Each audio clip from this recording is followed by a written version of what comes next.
100 நாள் கடந்திருக்குது, அவ்வளோதான். வேற என்ன பார்க்கணும்? ஒன்றும் இல்லையே. மாற்றம் நாங்கள் அதே தான் நடந்துக்கிட்டு இருக்கு. எந்த மாற்றமும் எனக்கு தெரியல.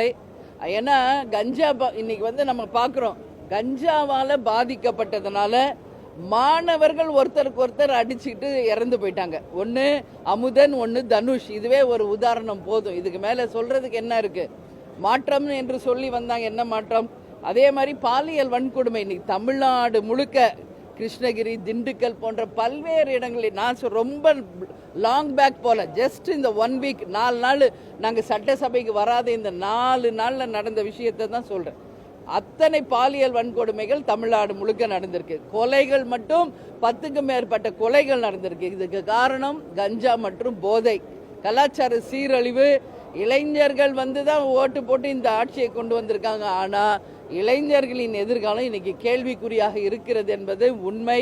இதையெல்லாம் இந்த அரசு கவனத்தில் கொண்டு நிச்சயம் இரும்புகரம் கொண்டு அடக்கணும். நேற்று பாருங்க, எண்ணூரில் அந்த ரசாயன கழிவுகள்லாம் தண்ணியில் கலந்ததுனால டன்னு கணக்காக மீன் வந்து இறந்து போகுது. அப்போ அந்த வந்து என்ன வந்து ஒரு உதாரணமாக இதை நம்ம எடுத்துக்கிறது?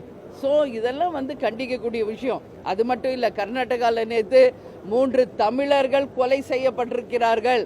வனத்துறையை சேர்ந்த அந்த அதிகாரிகள் 3 தமிழர்களை கொலை செய்திருக்கிறார்கள். இது வன்மையாக கண்டிக்கக்கூடிய ஒரு விஷயம்.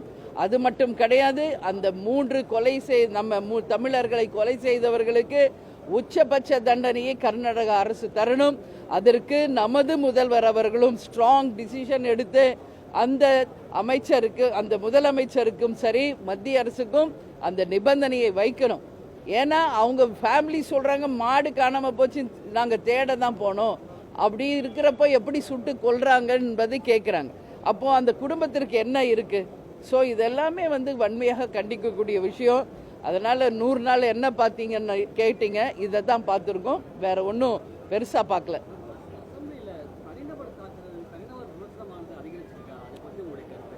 இது எல்லா ஆட்சியிலையும் இது நடக்கிறது தாங்க, அதே தான் இப்பயும் நடக்குது. நான் என்ன சொல்றேன், ஒரே லைன், இது மக்கள் வரி பணத்தில் தான் இந்த அசம்பிளி நடக்குது. இங்கே எல்லாரும் வந்து உட்கார்றது மக்களுக்காக, இந்த தமிழ்நாட்டின் வளர்ச்சிக்காக. அதை பற்றி அதுக்கு நிறைய இம்பார்ட்டன்ஸ் கொடுத்து அதை பற்றி நிறைய டிஸ்கஷன் பண்ணால் வரவேற்கலாம். ஆனால் தனி நபர் தாக்குதல், ஒரு கட்சி குறை சொல்றது, இதுதான் நடக்குது.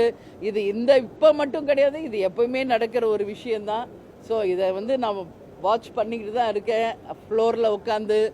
உண்மையிலே எனக்கு வந்து மக்களுக்காக யாரும் இங்கே அவ்வளோவா பதியம் வைக்க மாட்டேங்கிறாங்க. மக்களுக்காக பேசணும், மக்களுக்காக ஒரு ரெவல்யூஷனரி சேஞ்ச் கொண்டு வரணுமே, ஏன் இப்படி இருக்குன்றது என் மைண்டில் தோணுது. ஒரு நல்ல கேள்வியை நீங்கள் கேட்டிருக்கீங்க. பாவம், இனி வரும் காலம் எப்படி இருக்கிறது என்பதை பார்ப்போம். ஆமாங்க, இது வந்து பயிர் கடன் நம்ம எடுத்துக்கவே முடியாதுங்க. ஏன்னா இன்னைக்கு சம்பா இல்லை, குருவை இல்லை, கடைமடையில் நீங்கள் போய் பாருங்கள், விவசாயிகள் வந்து அவ்வளோ வந்து இன்னைக்கு ஒரு விளைச்சல் இல்லாமல் கஷ்டப்படுறாங்க. அதனால தான் இன்னைக்கு நம்ம விவசாய பெருமக்களுடைய வாழ்க்கை பெரிய கேள்விக்குறியாக இருக்குது. வருமானம் இல்லை, அவங்க நெல் கொண்டு வந்தால் அதுக்கு பாதுகாப்பு இல்லை, கிடங்குகள் இல்லை, நெல் கொள்முதல் இல்லை, எவ்வளோ பிரச்சனை இன்னைக்கு விவசாயிகள் சந்திச்சுக்கிட்டு இருக்காங்க. அவங்க எதிர்பார்த்தது முழு கடன் தள்ளுபடி, ஒட்டுமொத்தமாக கடன் தள்ளுபடி அப்படின்னு தான் கேட்டிருக்காங்க. இது யானை பசிக்கு சோளப்பொரி மாதிரி கொஞ்சம் தான் அறிவிச்சிருக்காரு. அதனால நான் என்ன சொல்றேன், எல் நீனோ வரப்போகுது. சம்பா சாகுபடி நடந்ததா, குருவை சாகுபடி நடந்ததா? கடைமடை வரைக்கும் காவேரி இன்னைக்கு போய் ரீச் ஆயிருக்கா? இல்லையே, ட்ரை லேண்ட் ஆயிடுச்சு இன்னைக்கு தமிழ்நாடு. இப்பவே எங்கும் மழை இல்லை, எந்த விளைச்சல் இல்லை.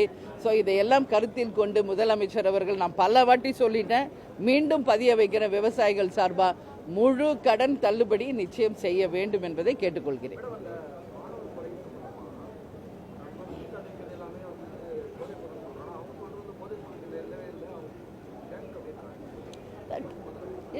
ஆயிரம் காரணங்கள் சொல்லலாம். இது இல்லை, அது இல்லை, இது எது வேண்டுமென்னாலும் சொல்லலாம். பட் உண்மை நிலை என்னன்னு நம்ம பார்த்தோம்னா அதுக்கு மெயின் ரூட் காஸ் வந்து போதை தான். அது இல்லைன்னா போதையினால தான் மனிதன் மிருகம் ஆகிட்டு இருக்கான். ஒரு மிருகமாகும் போது தான் சக மாணவன் கூட பார்க்காம அடிச்சு கொள்றாங்க.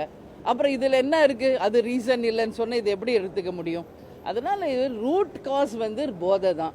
இது கண்டிப்பாக தடுக்கப்பட வேண்டும். இளைஞர்கள் கையில் தான் எதிர்காலம் இருக்குன்னா இந்த இளைஞர்கள் எதை நோக்கி போயிட்டு இருக்காங்க? எதிர்காலமே இன்னைக்கு ஒரு கேள்விக்குறியாக இருக்குது. இதை நிச்சயமாக சப்பக்கட்டு கட்டாமல் கடுமையான இரும்பு கரண்ட்லாம் பத்தாது போல, இதை விட வேறு ஏதாவது மெட்டல் ஸ்ட்ராங்காக இருந்தால் சொல்லுங்கள். அப்படி இது ரொம்ப ஸ்ட்ராங் சட்டங்களை கொண்டு வந்தால்தான் இது போன்ற நிகழ்வுகள், பாலியல் வன்கொடுமை, கொலை, கொள்ளை, அதே போல் இன்னைக்கு எல்லா இடத்துலையும் ஸ்டூடெண்ட்ஸே ஒருத்தர் அடித்து கொள்றதெல்லாம் வன்மையாக கண்டிக்கக்கூடிய விஷயம். இதுக்கு முற்றுப்புள்ளி வைக்க வேண்டும் என்று துறை சார்ந்த அமைச்சர்களையும் முதல்வரையும் இந்த நேரத்தில் நான் கேட்டுக்கிறேன். நான் தான் சப்பக்கட்டு தான், இது ஏற்றுக்கவே முடியாது. எப்படி என்ன அது காரணம் இல்லைன்னு என்ன காரணம்? அப்போ சிபிஐ வழக்கு போடுங்க, ஒரு நீதிபதிக்கு குழுவை போடுங்க, என்ன ஆக்சுவல் நடந்ததுன்றதை வெள்ளை அறிக்கையாக கொடுங்க. அப்படி இல்லைன்னு நம்ம மறைக்கலாம். அந்த தாய் தகப்பனுக்கு என்ன பதில் இருக்கு? அதனால் இதெல்லாம் கிடையாது. நிச்சயமாக இதுக்கு ஒரு நல்ல தீர்வு வரணும். எதிர்கால தமிழ்நாடு நல்லா இருக்கணும். இளைஞர்கள் கையில் இந்த தமிழ்நாடு நல்லது நடக்கணும் என்று கேட்டுக்கொள்கிறேன். நன்றி, வணக்கம்.